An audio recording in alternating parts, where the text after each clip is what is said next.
Okay, penurious at saka parsimonious. So, ito yung English terms o advanced English terms na pwede natin i-associate sa financial terms.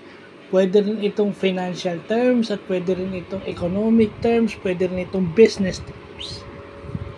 So, hindi lang tayo yung theory and formula sa business. Ito yung related sa English na kailangan pumapasok din sa atin. Yung penurious, ang ibig sabihin lang nun is extremely poor or poverty stricken. So sila yung mga kumbaga dito sa atin, yung mga nasa depressed areas, squatter areas.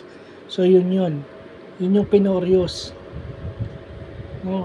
Sa economics, yun yung between economics and English, pag sabi mong penurious, yung mahihirap. Pag sinabi mo namang parsimonious, ito yung mga ito yung mga tightly fisted o yung mga unwilling to spend money, or in Tagalog, kuripot. Ito yung masyadong kuripot sa pera, mahigpit sa pera, yun yung mga parsimonious na tao, tightly fisted when it comes to money. Yun yung sinasabi sa atin. So pwede nating i-ano to as business term and as English term. So yun lang po.